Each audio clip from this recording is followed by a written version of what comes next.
Good morning, everyone. I'm Assistant Police Chief W.S. Weaver II, the Assistant Police Chief for the Winston-Salem Police Department over the Patrol and Special Operations Divisions. On behalf of Chief of Police Katrina A. Thompson, as well as the women and men of the Winston-Salem Police Department, welcome to the July 2018 Public Safety News Conference. For this month, the Winston-Salem Police Department will go first, followed by the Office of Emergency Management for Winston-Salem and Forsyth County, followed by the Winston-Salem Fire Department.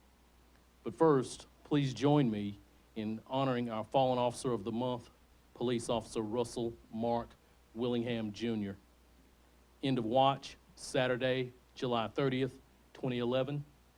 Police Officer Russell Willingham was killed in an automobile accident while responding to back up other officers that needed assistance at approximately 3:15 a.m. on July 30th, 2011. Officer Willingham was traveling north on Vargrave Street when his patrol car left the roadway and it struck a tree. He was able to notify dispatch that he was pinned inside his vehicle, and rescue units were dispatched by police communications. When the rescue units arrived, the patrol vehicle was fully engulfed in flames, and Officer Willingham was unable to escape his patrol vehicle. Officer Willingham had served the Winston-Salem Police Department for 2 years, and he had previously served as an officer with the Greensboro Police Department. Now, please join me in a moment of silence to honor Police Officer Russell Mark Willingham, Jr., as well as all of the women and men across our country who have paid the ultimate sacrifice for both their citizens and to the profession of law enforcement.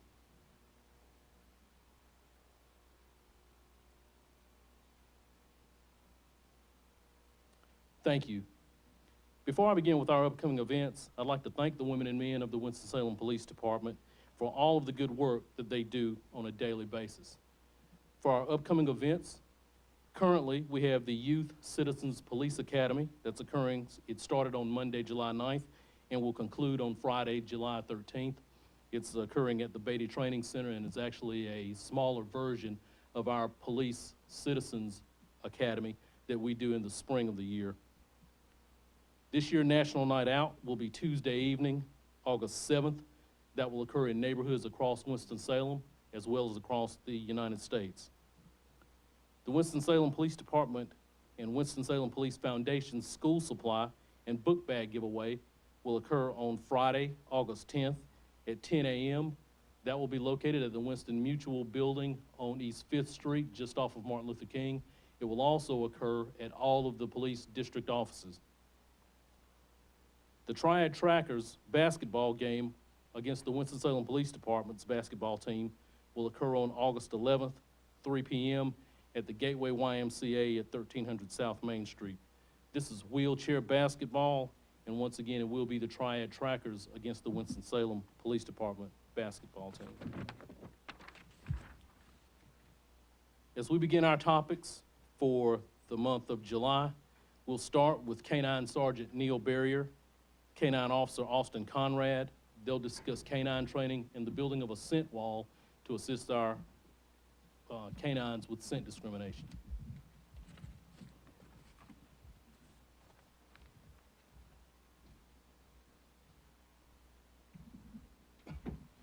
Good morning. I'm Neil Barrier, Sergeant over the K-9 unit with the department. I'd like to take a couple minutes today and discuss some of the training we do, and one of the new items we've actually built. One of the most important things in the K-9 unit is constant training. The guys train daily with their dogs.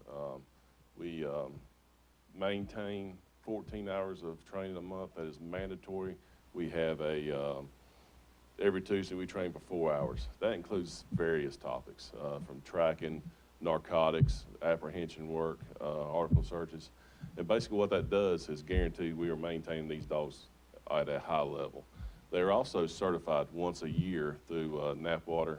Basically what that is an independent organization that comes in and certifies each dog on every aspect they do.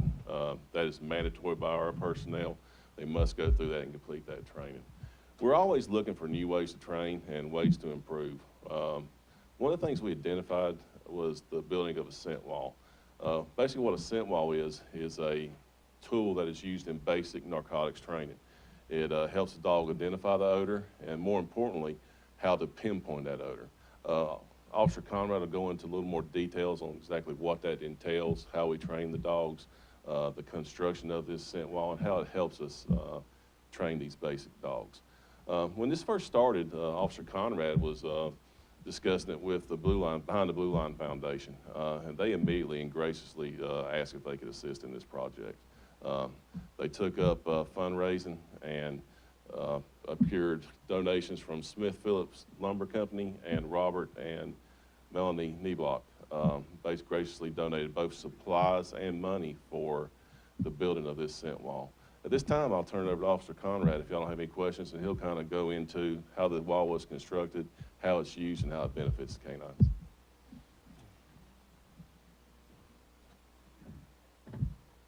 Good morning. Again, I'd like to say thank you to the Blue Line Foundation, Smith Phillips, and the Niblock family for their generous donations. The scent wall, as Sergeant Barrier said, is incremental to how we train our dogs to sniff narcotics or to locate narcotics. Here on the screen is a picture of the scent wall. It's basically a 2x4 and plywood small wall with several holes in it. Part of those holes is where the narcotics is located, and also that's how the dog is rewarded for locating the narcotics. This is the back side of the scent wall. If you see the pipe here, that's where the narcotics is located, and that's where the canine is rewarded for locating the narcotics. Usually they're rewarded with a tennis ball or some other type of reward. There's a closer look at the actual pipe. The narcotics is located in the top part of the pipe. The odor travels down the pipe. The canine can actually source to the pipe, that specific pipe, and then the tennis ball is dropped through the hole and rewarded to the canine. We have a quick video demonstration, and I'll run you through that real quick.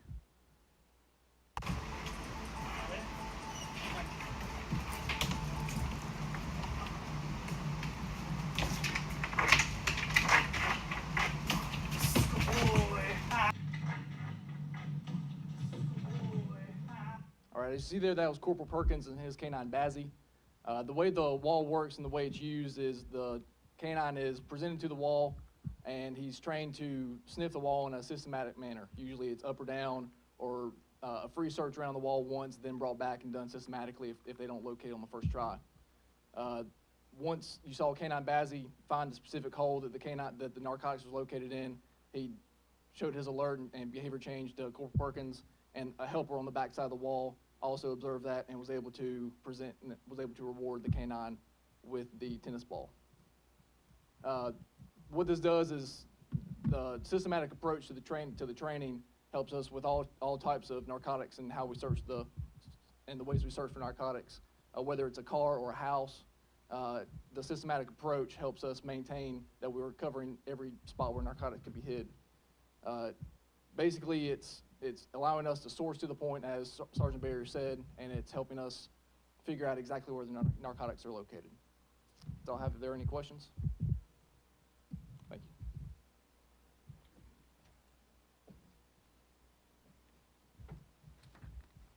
Our final topic for the July Public Safety News Conference will come from our public health partner, Forsyth County Department of Public Health. This will be Environmental Health Program Supervisor Cheryl Emery, who will be here to discuss food preparedness safety.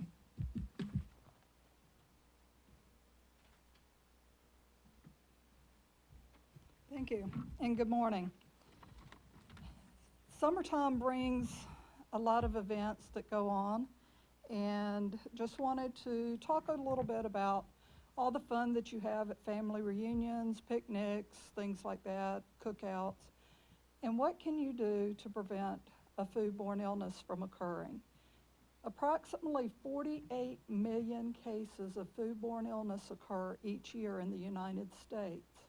Of that 48 million, only about 20,000 are actually documented and recorded.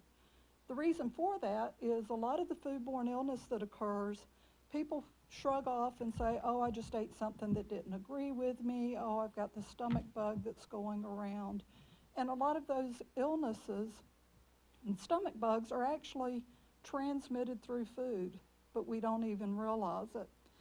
The good thing about foodborne illnesses, the majority of illnesses are very short-lived and don't cause a lot of complications. However, there are illnesses that can lead to death.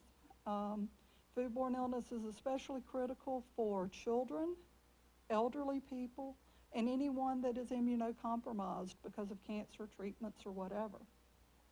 Some of the illnesses that you've heard about on the news may be norovirus, shigellosis, hepatitis A, salmonella.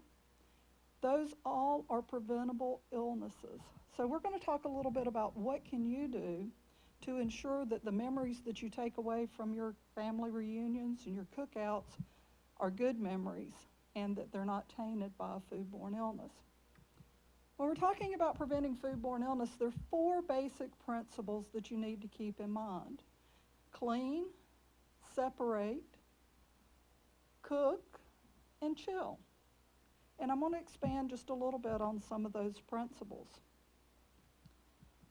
Cleaning. How important is cleaning?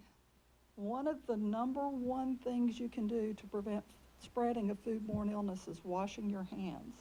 That sounds very simple, but that is the biggest thing you can do to prevent spreading foodborne illness. Washing your hands. How do you wash your hands? Wash your hands with soap and water.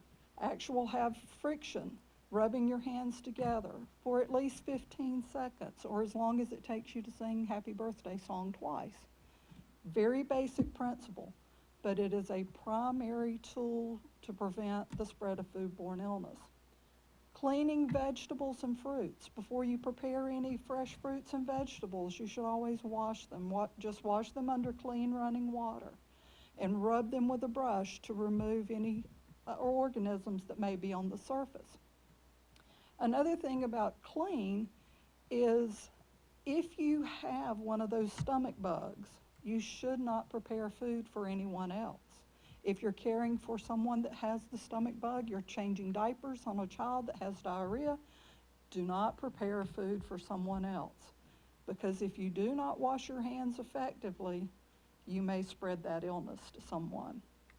Other principles for cleaning all your cutting boards before you use them, and especially between use after you've used them for raw meats. Cleaning your utensils, pots and pans, knives and forks. Cleaning again is basic soap and water, and rubbing to get the friction to remove the soil particles. Separate. Think about what you're doing and how you're loading your grocery cart.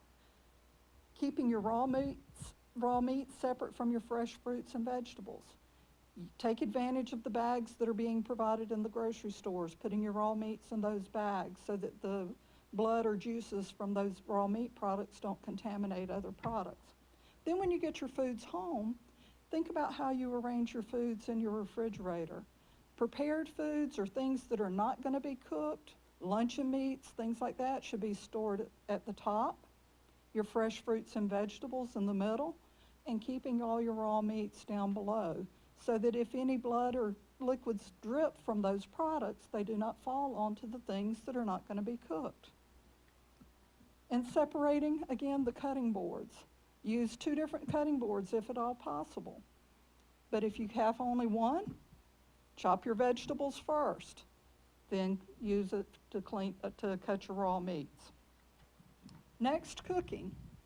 Everybody's grill masters, right? But how many of you are actually using the food thermometers to check your food temperatures? It's very important. A food thermometer can be acquired at any of your grocery stores, your kitchen areas, and the department stores.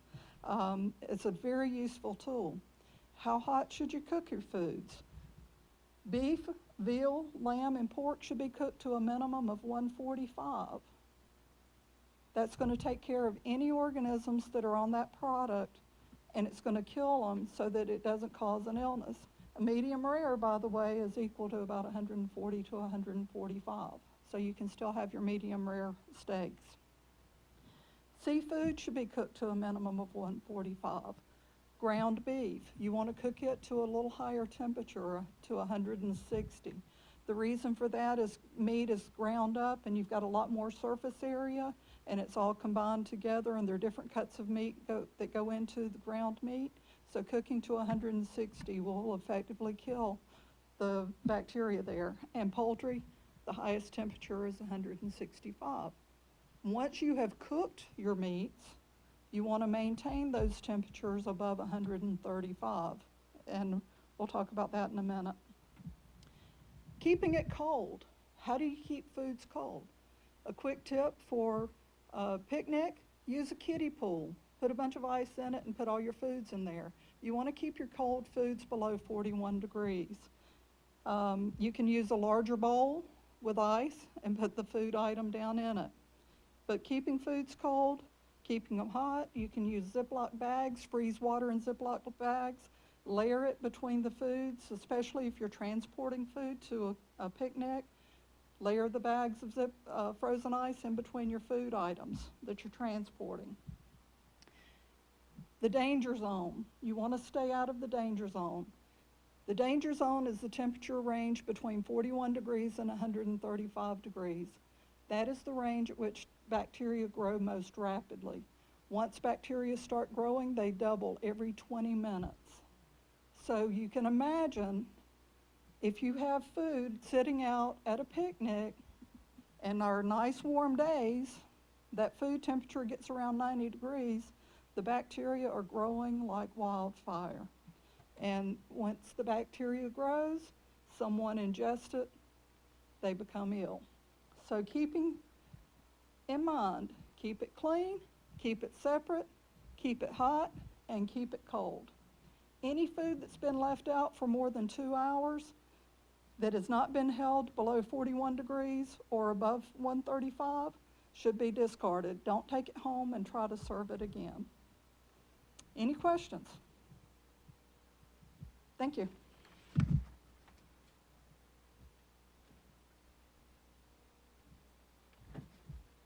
And thank you, Ms. Emery. We appreciate your presentation on behalf of our public health partners. The second aspect of this public safety news conference will be from the Office of the Winston-Salem Forsyth County Emergency Management Office. The presentation will be given by Acting Emergency Management Director, Robert Reese.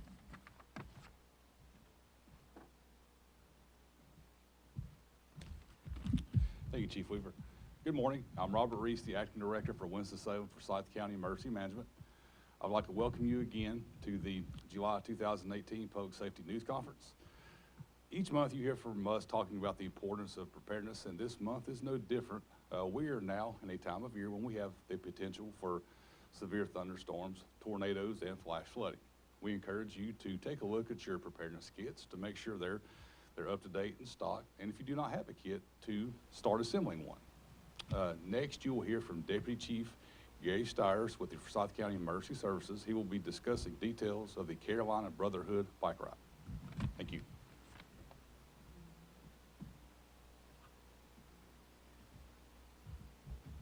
Thank you, Robert. Tomorrow we have a unique opportunity that the Carolina Brotherhood bike ride will be coming through our area. And to kind of give you an idea of what this is, the Carolina Brotherhood bike ride is a group of emergency responders, and they're included in police, fire, EMS, just all the first responders, and they gather together to ride their bikes through North and South Carolina. And this year they're actually coming through Forsyth County, Winston-Salem, Forsyth County area. And basically this bike ride is emergency service workers made up of responders from North and South Carolina, and they begin the ride in South Carolina, and then they travel through both states to remember fallen firefighters, police officers, and EMS folks that have lost their lives in the line of duty. This year's ride, the 2018 ride, will honor brothers and sisters lost in the line of duty in 2016. This year, the ride is for 17 public safety workers and 1 K-9. The K-9 was honored yesterday in Pembroke, which was the K-9 lost its life in the line of duty performing his duties as well. And then there's 4 law enforcement officials as well, to include Deputy Eisenhower, who was lost in the line of duty a couple of years back here in Forsyth County. This year, they'll be pedaling close to 600 miles over a 6-day period to provide support for the families of those folks that had lost their lives, the Carolina heroes who've lost their lives in the line of duty. And what these gentlemen and brothers and sisters do is actually ride to provide emotional support to the families and help contribute to the families in their needs. This year's route started in South Carolina. As of today, or as of this morning, they were leaving Pembroke and going to Siler City. Tomorrow, they will leave Siler City and will travel to Sherrills Ford. To kind of give you an idea of what they're covering a little over 100 miles a day to make this ride possible.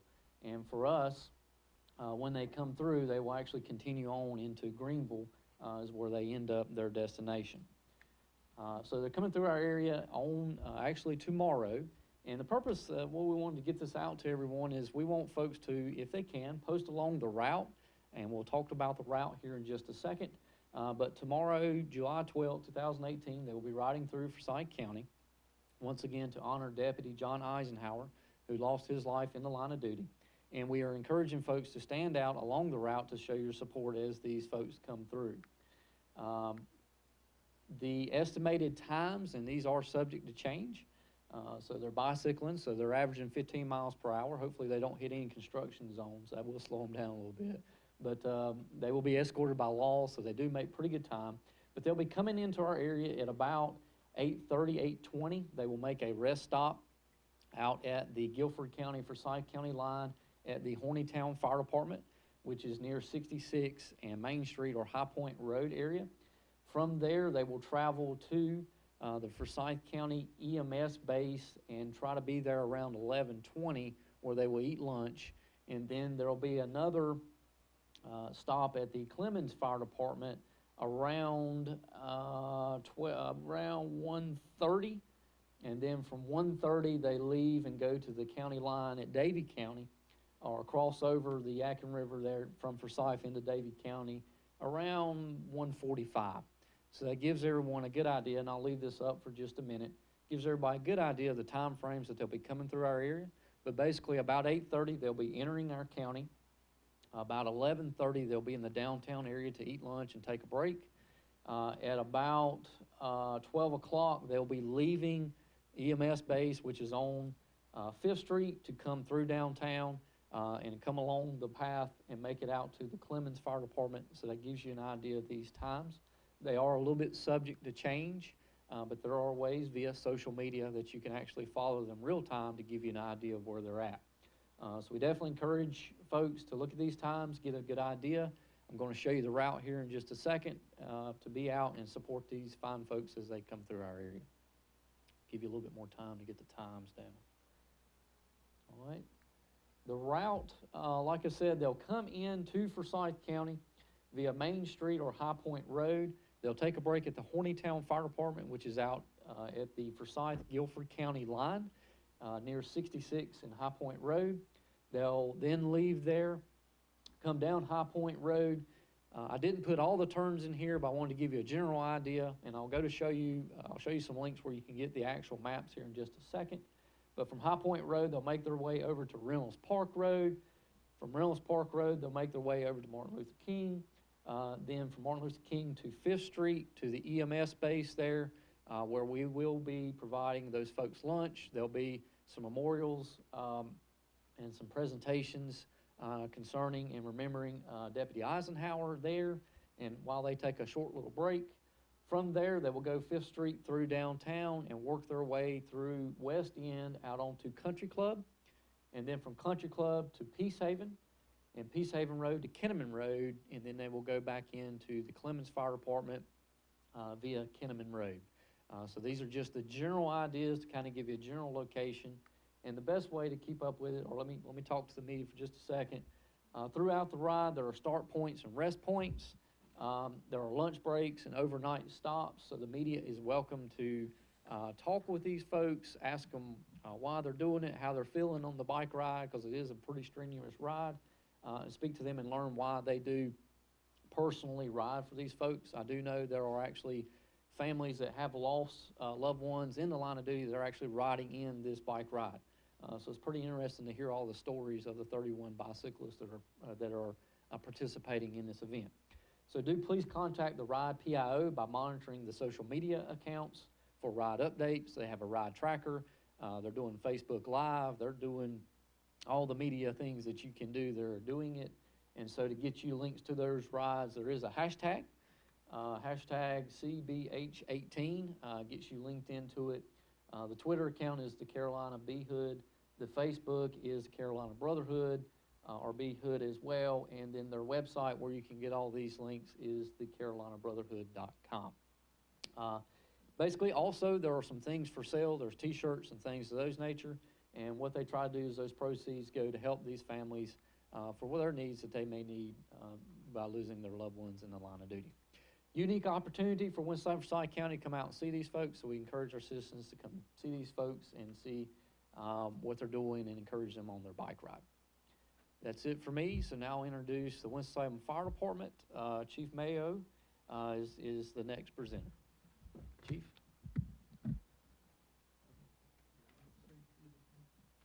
Thanks, Gary. Good morning. I'm Trey Mayo. I'm the fire chief for the city of Winston-Salem. Unfortunately, for the month of July, the city of Winston-Salem Fire Department has experienced 3 line-of-duty deaths. And I'd like to talk about those for just a minute. John Kaiser was a firefighter assigned to Engine 2, and he was killed July 14th, 1915 at the age of 22. At approximately 7:30 p.m., a pool box was activated at the corner of North Liberty and West 4th Streets. Upon arrival, fire units found a small fire in Miller's tailor shop due to an overheated ironing board. In an attempt to disconnect electrical power to the ironing board, firefighter Kaiser was electrocuted and died en route to the hospital. Exactly 5 years to the day later, David Rivas, who was a firefighter assigned to Engine 1, died on July 14th, 1920, and he was 27 years old. At approximately 11:45 p.m., Engine 1 was responding to a box alarm. They were traveling on Liberty Street, and as the engine approached 5th Street, a car pulled into the path of the engine. The engine's driver swerved to miss the car, and the engine spun out of control on a street surface recently wetted by a street flusher. 3 of the 5 personnel on the engine were ejected, including Rivas, who died in the hospital overnight. The pool box activation was determined to be false, and the errant driver fled the scene, and no one was ever prosecuted for either offense. Fire Chief Arnold Bullard died at the age of 55 late in the afternoon on July 16, 1980. Earlier in the day, Chief Bullard had been assisting with the instruction of new emergency medical technicians, and at approximately 4:45 in the afternoon, Chief Bullard suffered a sudden cardiac arrest, and despite heroic efforts by firefighters, paramedics, and the medical director who was on the scene, Chief Bullard was pronounced dead at 5:30. Central Fire Station on Marshall Street is named in Chief Bullard's honor. If you will, join me for a period of silence to remember these fallen firefighters.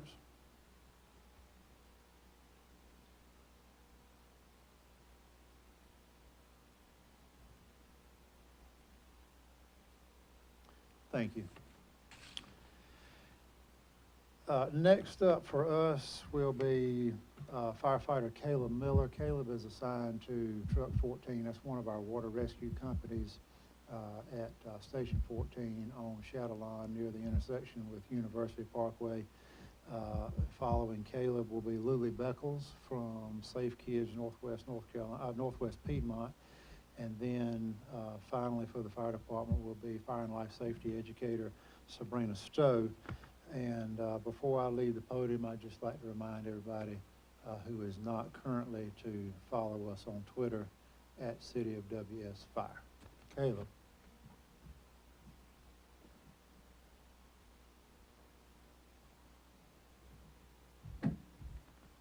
Thank you, Chief Mayo. Good morning, ladies and gentlemen. My name is Caleb Miller. I'm a firefighter with the Winston-Salem Fire Department. And as Chief Mayo said, I'm on the water rescue unit at Truck 14.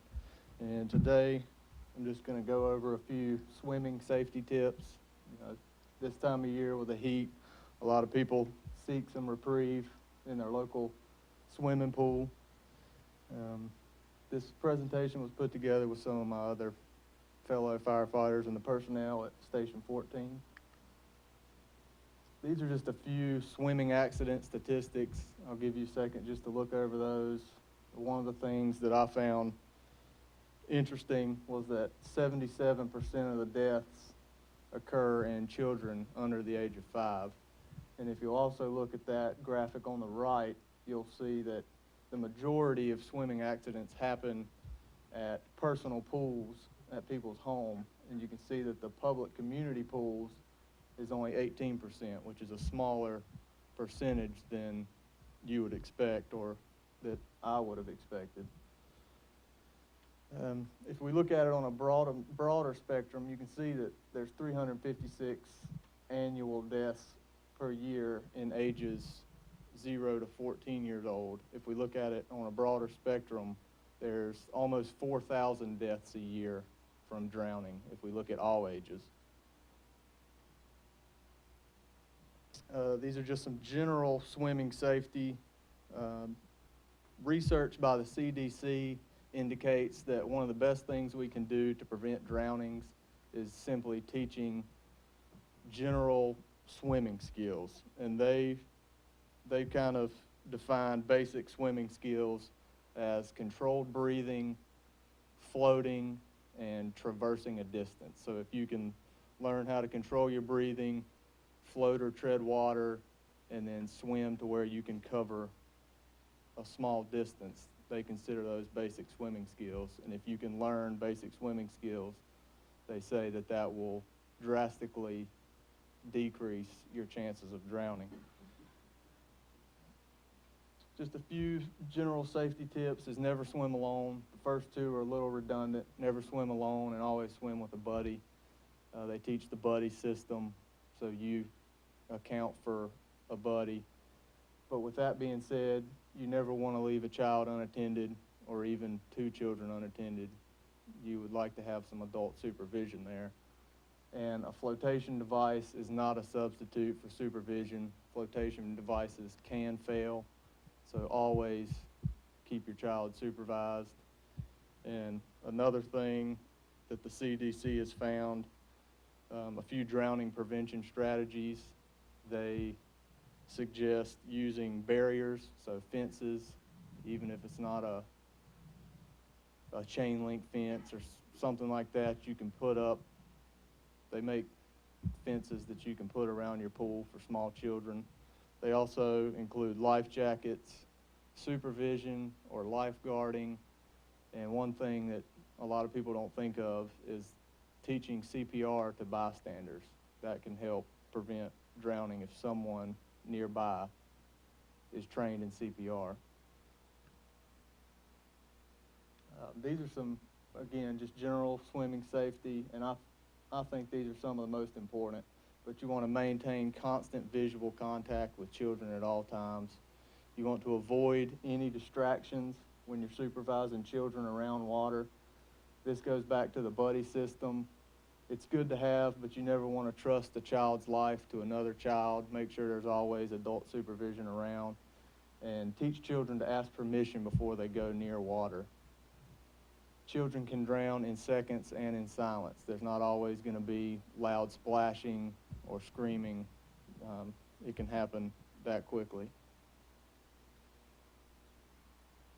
To follow up with some more general swimming safety, you want to swim at depths that are safe for you. The good thing about swimming pools is most of them are going to be marked with depths.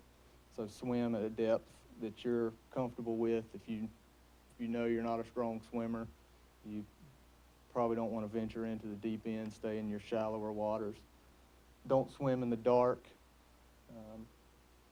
With storms, as soon as you hear a storm or see a storm, you want to exit the water or the boat, get off of the water, because lightning and water are a dangerous combination. You want to stay hydrated and avoid drinks with alcohol or caffeine. This kind of goes without saying that alcohol and caffeine can lead to dehydration. Dehydration can lead to cramps, and cramping while swimming is not very good. Also with the alcohol, if you're supervising, even if you're not in the pool, you want to avoid alcohol because it can impair your judgment. It can make you more distracted while you're supervising. So just to avoid drinks with alcohol and caffeine, try to stay hydrated as much as you can. These are tips more directed towards swimming pools specifically. You always want to obey the pool rules when they're posted. That includes you never want to run, you don't want to jump on people or push people. Running around the slick surfaces of pools can lead you to fall. You know, if you hit your head and end up in the water, you never know what might happen. So just to obey all the pool rules at all times. You want to stay away from pool drains, and you want to ensure that all drains are covered and in compliance with safety standards. I know for the general public it may be hard to make sure a drain is in compliance, but you can determine if a drain is missing or not. Drains are very dangerous if they're not covered. They can suck small children down to the drain where they can't get out of it. Next, these are more your recreational water illnesses. We don't always think of those as dangers when we think of swimming. We mainly think of drowning, but you can also have recreational water illnesses. So you want to be sure that the water is clean, and you can do your part in this by showering before you enter the pool. You can wash your hands after you use the restroom, and then most of your public pools generally have 1 hour break or a break every hour. It'll be 10 or 15 minutes, sometimes half an hour. But I would encourage you to use those breaks as an opportunity to take your child to the bathroom to make sure that they're using the restroom where they should be and not in the pool. That'll help keep the water clean. And to further that point, germs can be in the water. One specific germ called cryptosporidium or crypto, it can live in water for up to 7 days, and that's properly chlorinated water. So just be aware that germs can be in the water, so you don't want to ever swallow the water, even a small amount of water. If it has the germ crypto in it, can affect you. So don't swallow the water, and do not swim if you are sick or have any open wounds. And then this is safety specifically for natural bodies of water, lakes or ponds, which we have a few of those in our area. You want to never boat or swim alone in a lake or a pond. If you're alone, your chances of, being rescued or saved if there is an incident is drastically lower. You want to be aware of objects that can pose a threat. These can include any type of wildlife, jagged rocks or tree limbs that can be submerged that you may not see, and trash or debris that may be on the surface or below the surface that you may not see. So if marked, only swim in designated areas. And because with lakes and ponds, most of them you can't see the bottom, so you're not going to be able to know for sure what the depth is. So just always be careful when you're swimming in lakes and ponds. Try to stay in depths that you're comfortable with. And another consideration for lakes and ponds is that you may have a larger distance to get to safety versus a pool. In a pool, you generally are not going to be too far from a wall or a ladder, but in ponds or lakes, especially if you're boating, you could end up in the middle with quite a long way to go. So just keep those things in mind. And at this point, if anyone has any questions, I'll answer them at this time. And if not, our next presenter is Lulie Beckless with Safe Kids. Thank you, guys.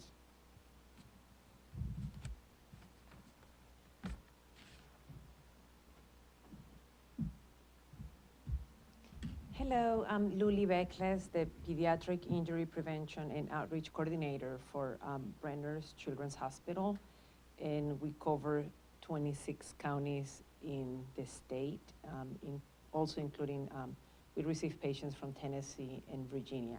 And I'm also the Safe Kids Coordinator, Northwest Piedmont, for Forsyth, Yadkin, Stokes, Davie, and Davidson County. And I'm here to talk about heat stroke.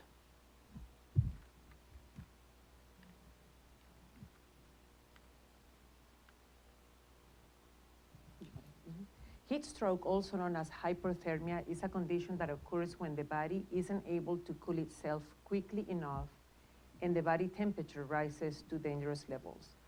And symptoms may include dizziness, disorientation, agitation, and children are at greater risk for heat stroke because of the child body can heat up 5 times faster than an adult body. And once the child's body reaches 104 degrees, major organs start to shut down. And at 109 degrees, a child can die. 107 degrees, the child can die. And just this year, we have seen 20 deaths in our country already. One was in Raleigh, North Carolina. 2 have been in South Carolina, 2 in Virginia, and 1 in Tennessee. And when the sun is out, and even on cloudy days, the inside of a hot vehicle, of a car, can be really, really hot. And emergency responders, first responders, they know very well what it's like to have to rescue a child from a hot vehicle. I personally witnessed an incident in April that a child was left unattended inside a hot vehicle, and the Louisville Fire Department was responding to the call. And it was terrifying and frightening to see a toddler inside a vehicle trapped while the parent went inside a store to buy cigarettes. And you often wonder, why would somebody do that? That could have caused the death of that child. And I admire all the first responders that every day have to respond to calls such as this that can be easily prevented. Just in 10 minutes, a vehicle can heat up to 19 degrees. On a day that the temperature is 80 degrees, the inside of a vehicle can heat up to 100 degrees. And cracking the window is not enough. That's just not appropriate in keeping a child inside the vehicle. And like I said, it has already been a tragic start, 2018, and Safe Kids Worldwide in Washington, D.C., and trauma centers around the country have been working really hard to bring awareness about heat stroke and preventing this death and injuries in children. And they partner actually with the Weather Channel this year to encourage TV channels around the country to talk about heat stroke and to promote and educate the public about not leaving children unattended in hot vehicles. When we look at the patterns and why, how is this happening and why is this happening, we have learned that 54% of children are left unattended or are forgotten in the vehicle. 29% the child gained access to the vehicle that was unlocked, and then they're trapped, and 17% they were left intentionally in the vehicle by an adult. And the most difficult part of this issue is that it can happen to anyone. We've looked at demographics, geographical areas, socioeconomics, ethnicity, and there is not a consistent pattern that we can say is happening to this population, is happening in this region. It can happen to anyone. So it's hard for us to measure outcomes, and this is why it's important that we all talked about the importance of not leaving children unattended in a vehicle, not even to going to the gas station to pay for gas or to get refreshments, and not to leave unlocked vehicles. These are some of the reminders. Avoid heat stroke by acting, create reminders, take actions. So we often tell brand new parents that are sleep deprived, especially when we're doing our monthly car seat checks, to put reminders in the back of the vehicle next to the child, their cell phone, for example. So, put a timer, put a reminder. We have seen that sometimes when parents welcome a second child to the family, they're even more sleep deprived. And oftentimes they might drop off the older child in childcare and forget to drop the infant because the infant wasn't crying. So it's so important, to bring awareness about this issue and take action. And, law enforcement officers, EMS, firefighters, you guys are trained in how to respond to these situations. So if you are at a shopping center, at a gas station, and you see a child unattended in a vehicle, please call 911. Emergency responders are trained to rescue children out of a vehicle that is locked. Teach kids not to play in cars. And, young children, they love kids, they love engines, they're curious, and many, many times they will get access to it. A vehicle is not a toy. They shouldn't have access to it. We should lock the vehicles at all times so they, don't climb into the cars. And, our July car seat check event is going to be held on Thursday, July 26th, from 10 to 1 p.m. at the side parking lot of Kohl's Winston-Salem. And we thank the Winston-Salem Fire Department for being one of our biggest supporters, and the Winston-Salem Police Department, and all the child passenger safety technicians in the region that come every month to help us during our monthly car seat check event. And Brenner's Children's Hospital will be there to bring a strong message about heat stroke prevention. We are trained, we're prepared to treat injured children, but we do not want to treat a child that was left unattended in a vehicle or deal with the death of a child. So we invite you to come to our car seat check on July 26th and to learn more about heat stroke. And we will have examples in vehicles to show how fast a chocolate can melt inside a hot vehicle. Do you have any questions? Thanks.